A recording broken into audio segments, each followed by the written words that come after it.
We're going to continue our discussion on itemized deductions by talking about deductible gifts to charity. Under the recent tax law change, there are a few changes regarding charitable contributions. The overall AGI limit for contributions has increased from 50% to 60%, and there is no longer a charitable deduction allowed for a payment to an educational institution for which the taxpayer receives a preferential benefit. A charitable contribution deduction may still be claimed as an itemized deduction on Schedule A. The amount of the deduction depends on the type of the donated property and is subject to AGI limitations. In order to be deductible, the donation must be cash or other property of value. Depending on the nature of the item that's contributed, there are 3 deduction limitations for charitable contributions by individual taxpayers. The overall contribution limit is 60% of AGI. There's a 30% AGI limitation that applies to contributions of appreciated capital gain property. And we're going to discuss what capital gain property is later in the semester. And there's also a 20% limitation for donations of capital gain property to a private foundation. Generally, if appreciated capital gain property is donated to a public charity, the deductible donation amount is the fair market value of the property at the time of donation. There is a exception to this general rule concerning the contribution of tangible personal property. If the donated property is put to an unrelated use, the contribution must be reduced by that amount of any long-term capital gain that would have been realized if the property had been sold at its fair market value at the time of the contribution. So it would go back to it would be deducted at its basis instead of fair market value, its basis being its cost. One area where this could come into play is if there was an antique vase that was donated to a historical home, and instead of displaying that antique vase in the home, the charity that it was donated to auctioned it off. Well, that would be an unrelated use of that donation. So the contribution would be reduced by the long-term capital gain that would be realized. A second exception occurs if the investment property is short-term property, meaning it was held for a year or held for 1 year or less. In this case, the deduction is limited to the tax basis, the cost of the asset. The donation of investment or capital gain property is also subject to additional limitations depending on the recipient organization.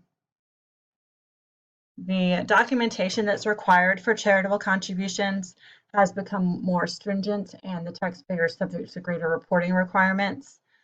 Most of the increased requirements are borne by the nonprofit organizations. From the taxpayer's perspective, if the donation was under $250, then the taxpayer would need either a canceled check or receipt from the organization. If it was greater than $250, then the taxpayer needs a written acknowledgement from the recipient organization. Contributions above the limitation amounts can be carried forward for more than 5 years if you're not able to deduct those in the current year. So let's take a look at an example. Mr. and Mrs. Brown purchased a ticket to a charity dinner for $1,000. The fair market value of the dinner is $150. So what is the amount of their possible deduction? Well, they wouldn't be able to deduct the full $1,000 because they did receive an economic benefit for their donation, which was the cost of their dinner, which the fair market value was determined to be $150. So the amount of their possible deduction would be $850. So next we're going to talk about deductible casualty and theft losses. There was a change to this under the Tax Cuts and Jobs Act of 2017. Under the new tax law, a personal casualty is only deductible if the loss is attributable to a federally declared disaster area that is designated as such by the president. So prior to this tax year, if your home caught on fire, or if your home was burglarized and you had a loss, you were able to deduct those. That's no longer the case since the area does have to be declared a federal disaster area. A casualty is defined as an identifiable event of a sudden, unexpected, and unusual nature. Sudden means the event is not gradual or progressive. In order to claim the deduction, the taxpayer must own the damaged property. The taxpayer's uninsured loss is calculated as the uninsured loss, as the loss due to the casualty or theft minus any money that was received from insurance would be the uninsured loss. In general, the casualty loss is the lesser of the fair market value immediately before the casualty, reduced by the fair market value immediately after the casualty, or the amount of the adjusted basis for determining the loss from the sale or other disposition of the property involved. So it would be their cost minus any changes in basis. Typically, a taxpayer reports a casualty on the tax return in the tax year the casualty took place. However, there are three incidences when casualty losses may be deducted in different years. For theft loss, if there was a reimbursement by insurance, and disaster area losses.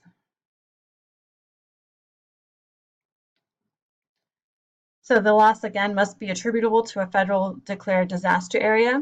The deductible amount is limited. First, each separate casualty is reduced by $100, and the loss must be in excess of 10% of AGI.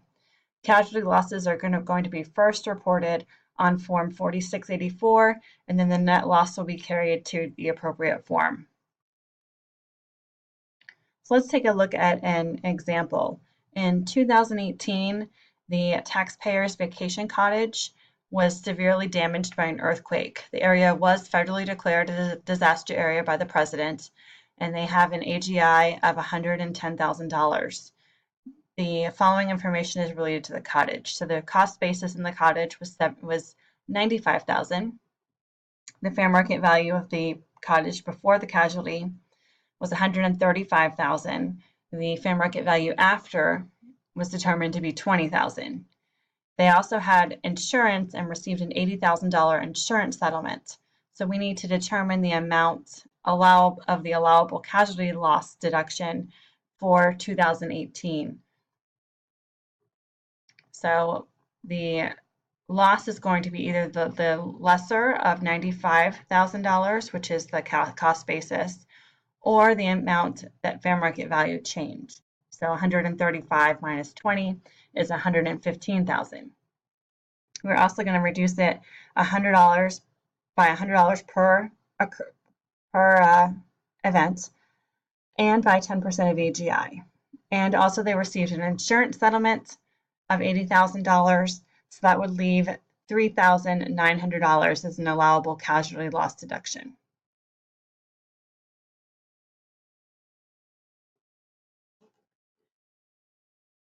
There are also other itemized deductions that can be deducted as an itemized deduction. Under the Tax Cuts and Jobs Act of 2017, the category of miscellaneous itemized deductions that were subject to 2% of AGI was totally eliminated, and in its place there is now only other itemized deductions. Other itemized deductions are items that have a built-in threshold or other restrictions that limit the amount of the deduction. So some of the common itemized deductions are gambling losses, but gambling losses can only be claimed to the extent of gambling winnings that are reported as other income on Schedule 1 of Form 1040, line 21, and casualty and theft losses of income-producing property from Form 4684, lines 32 and 38B, or Form 4797, line 18A. Other itemized deductions used to include, prior to this tax year, unreimbursed employee expenses. Those are no longer reimbursable, and also safe deposit box fees and accountant fees that were paid for tax returns. Those are no longer deductible as miscellaneous or other itemized deductions.